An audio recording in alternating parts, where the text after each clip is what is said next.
You're tuning in to part 2 of this conversation. If you haven't heard part 1 yet, I encourage you to pause and start there first. Let's jump back in.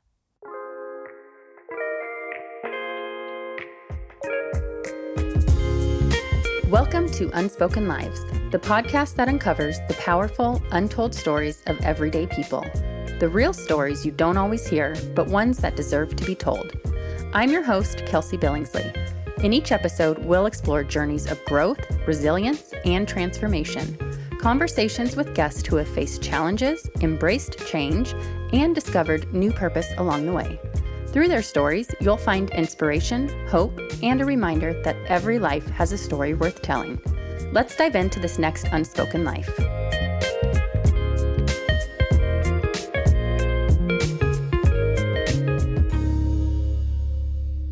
I'm sure you've learned a lot about resilience through them also. Do you have any, I don't know if you can share stories or just share about what you've learned from them? Yeah, amazingly resilient.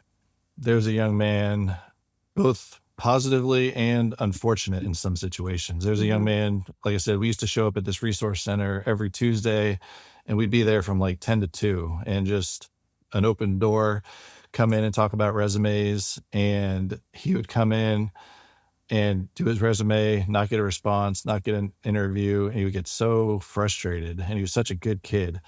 And finally, he got this job and he was so excited and was ready. Like the night before, he was getting all his clothes ready, was prepared to go, kept coming back saying, it's going great. The boss loves me. I'm doing really well. And then one day he showed up and you could just see on his face, he was really upset. And he's like, I lost my job. My boss fired me. I thought it was going so well. And he said, well, I fell asleep at work. Oh. And immediately you think like corporate America kicks in and you're like, well, you can't fall asleep at work. Like, obviously. And then you continue to ask questions. And I found out that he would ride his bike for 4 hours to get to work, 4 hours back. And he had done so well that his boss asked to work another shift in the morning. So he didn't get home till like 2, basically had to get some food, turn around, get back by like 6:30. And I was like, did you tell your boss, like, that's what you're doing? And he was like, no, I just wanted to work more. And like, that's an amazing, as an employer to someone that would work that hard, that's an amazing characteristic. And it's resilience. And it's also the negative side of it, of being, just doing it and not having anybody to talk to about like, what's the best situation here? Like, how do I bring this up? How do I talk to the person? Yeah. And feeling comfortable to know you can talk about it. Yeah. So the level of being able to get through barriers is amazing, but it's both good and bad. It's the lack, like, I think a lot of young people that have been in care have been conditioned to think if they ask for help, they're going to get reprimanded, and there's going to be a punishment that comes with it. And they take that into their adult life. And that can be difficult when, I would say there are very easy conversations to have, but knowing their perspective, I really understand why it's so difficult for them and what they've been through. So the resiliency really is a double-edged sword. But like I say, when they find their community and they find their people and feel comfortable, that resiliency can take them anywhere. Okay, so my next question, in your intro, we mentioned how technology and AI intersect. And obviously AI is, a huge topic today. So I'm curious what you have to say about that and what you're doing, because I feel like this conversation that we're having, I would never expect to have AI be a part of it. So I'd love to hear what you're doing. So as I said, when I had that search for the digital marketing and opened up this world of, all of these different tools, I went in head first and have been in that for 12 years now, and always kind of ear to the ground to hear what's coming. I think there's a lot of really cool technology that's used in the enterprise world that has so much use in the social world as well. We had a partner organization up in LA who had gotten jobs for 12 young people in the LA area at Ralph's, the grocery store. And Ralph's was really cool. They allowed them all to work within walking distance of their houses. So the transportation wasn't a barrier in that situation. But to start the job, they all had to be in Compton at 8 a.m. to do training. And these kids were in Whittier, Long Beach, North LA, and buses don't run at 8 a.m. on a Saturday to get there. And everybody kind of just said, well, we're not going to be able to do this. And Lyft was just becoming a thing at this point. Mm-hmm. So I thought, like, let's just call Lyft and give them all the addresses. And there's some privacy issues. So I couldn't say, like, this person will be on the corner. I had to be like, a person will be on the corner and they'll get into your car. And this is before you could schedule and all of that. So our team woke up at 6 a.m. and had mapped out, using Google Maps and their API, had mapped out like where they all were, who could pick up who, and basically just got all these Lyft drivers out, picked them up at 5 in Compton and got them all home. Oh, wow. And all of that was just Googling, like, how Yeah. does Lyft work? What can I do Yeah. with Lyft? And I just kept doing that over and over. And I would hear about a new piece of technology and say, well, how can I use that in this? How can I make that more accessible to people? So April 1st of last year, we have some younger employees. And I sent one of them a message. I was like, have you heard of this vibe coding thing? Like, is this some like Gen Z propaganda I don't know about? And they sent me a link and I kind of dove into this world of language models and the opportunity that, I don't know what it was, the opportunity that opened up of the ability for people that want to change the world, for small teams to punch above their weight. Like, this makes the things that you used to need millions of dollars for a development team, you can build on a computer in your basement. One person can build it. And I think there's a lot to fear in AI.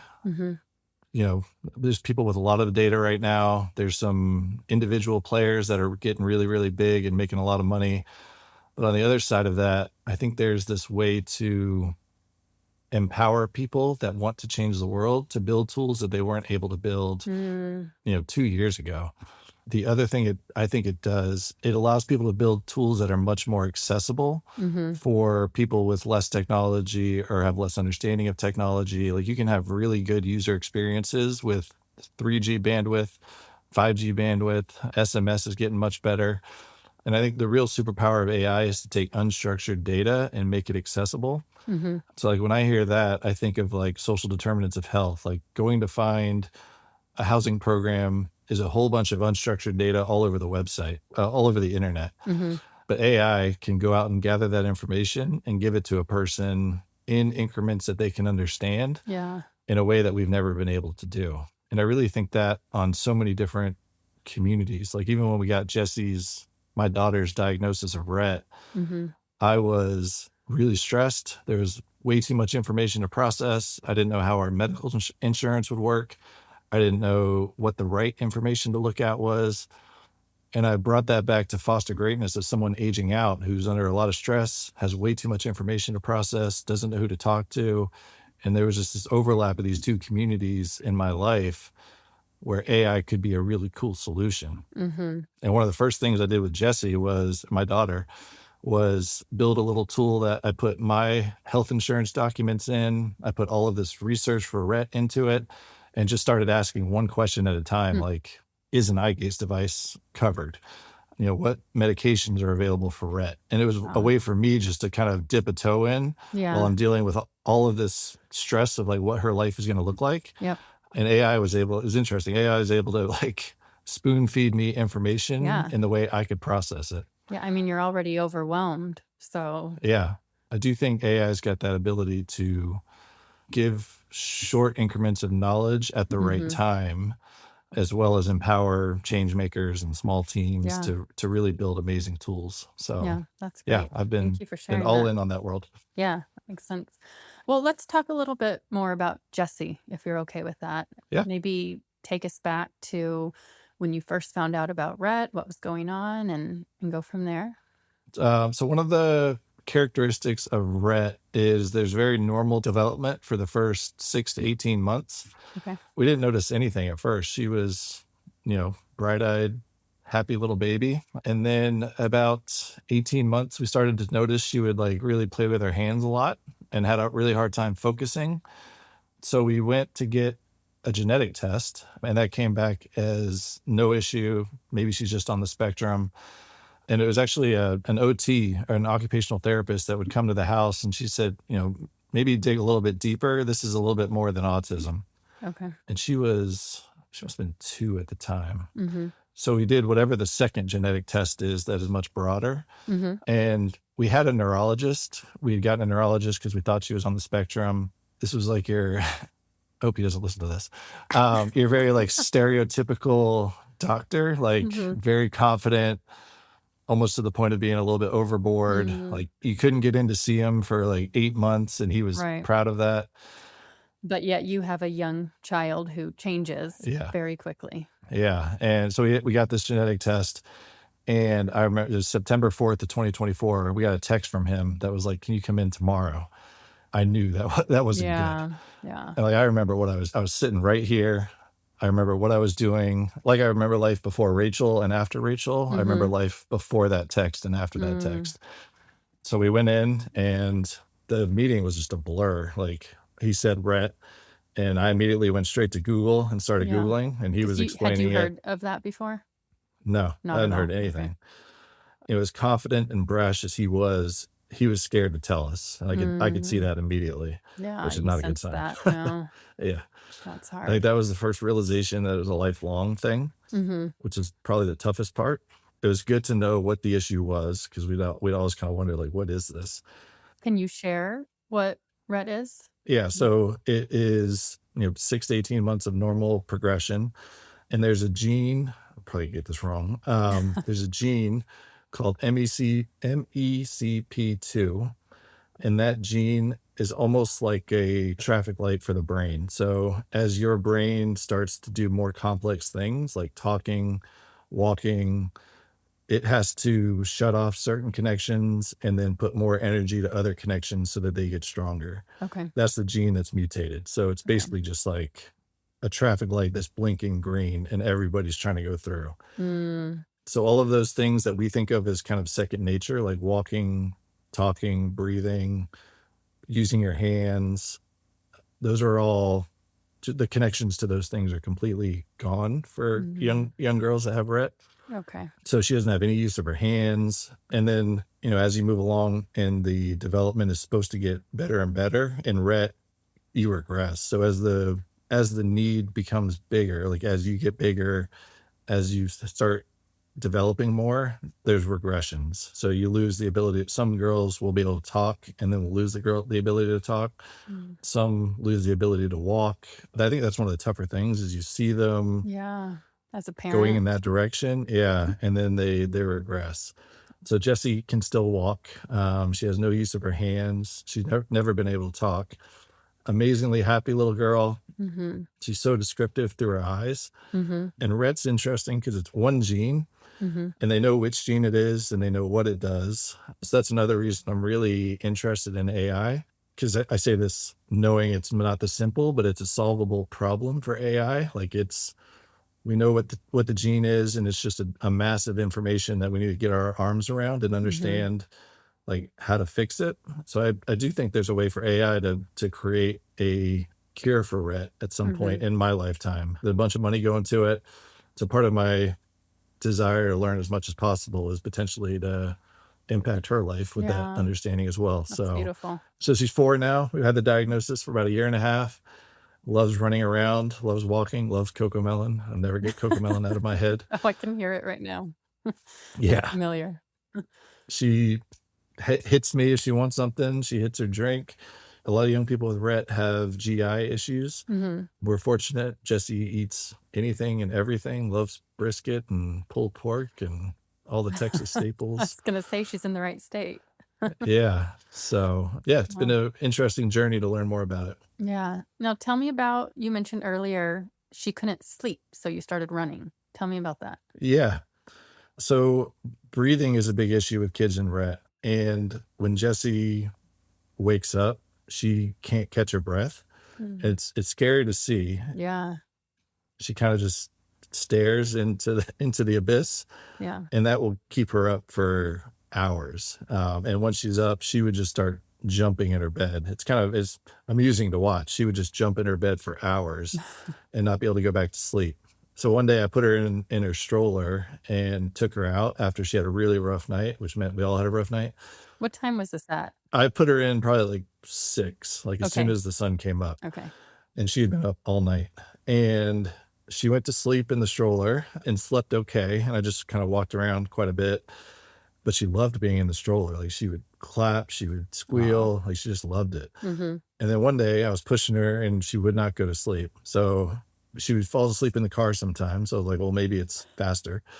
So I was like, I should try and run. And I haven't run since high school. So I got about a mile and was about to keel over. She was just cold out, Oh, wow. completely asleep. So I was like, I guess I could try that. So I ran a mile. I ran a little bit farther than a mile. I ran a little bit farther. And she just loved it. If she Yeah. wasn't sleeping, she was smiling. And, one of the things with Rhett, there's so much activity in their brain that their brain kind of has to dump energy, and it dumps energy into their hands. So one of the hallmarks of Rhett is a little girl that will always wring her hands. Okay. When I would run, her hands would stop moving. And I always felt like that was her quiet time and her ability for her brain to shut off. Huh. So we would just run. Wow. For someone that never ran, it was really, you're a really runner. hard. Yeah. But what a beautiful time between you and your daughter, though, to like have that experience. It almost was like a cheerleader. Like she was down there and kicking and I just started to love it. It was a way to zone out and spend some time thinking and not thinking. And it was a fun way for us to both do that together. Yeah. Well, that's beautiful. I know earlier you said you didn't have, I don't know what we called it, but like that desire to, give back or whatever it was when you were younger. But from the outside looking in, I feel like your whole life, like everything that you've done kind of leads up to the next point. Like all of the stuff you did before, now it leads up to all this stuff with Jesse.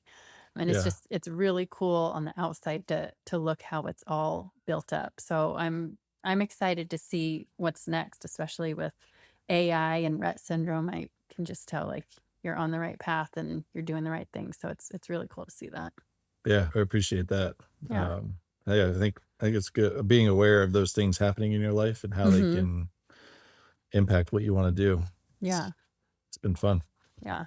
Well, I really appreciate your time. I don't know if there's anything else you want to share, whether it's AI or what the work that you're doing or with your daughter, or any closing thoughts you have, maybe about how to just keep pushing forward and going after your dreams, because it seems like that's kind of what you're doing. Yeah, we're in a unique time, and I'd encourage anyone. We're at a time where one person can make a bigger difference than they've ever been able to make. Whether it's learning AI, whether it's starting a podcast and sharing stories that need to be told, there are a lot of ways to really change the world positively. And bad things are going to happen in life. The diagnosis was terrible, but it leads to so much fulfillment and purpose and things like that. So I think if you are continuously learning, continuously trying new things, that's always been something that's allowed me to step into those roles when things like the diagnosis happen. So it is just such a unique time to follow purpose and do it, starting off with yourself and then growing teams and all that kind of stuff. So yeah, I commend you for starting the podcast to share these stories, because I think that's a really important thing as well. So there's just so many opportunities to impact the world right now. Yeah. No, that's great advice. Thank you. I appreciate that. Well, thanks again. I really enjoyed our conversation and I'm excited to get it out there. Thank you. Appreciate you having me. Of course. That's it for this episode of Unspoken Lives. If today's story moved you, inspired you, or made you reflect on your own journey, hit that subscribe button so you don't miss the next powerful conversation. I'm always on the lookout for new guests. If you know someone with a story that deserves to be shared, I'd love to hear from you. Check the show notes for contact details and make sure to follow along on social media at Unspoken Lives Podcast. Until next time, keep listening, keep sharing, and remember, every life has a story worth telling.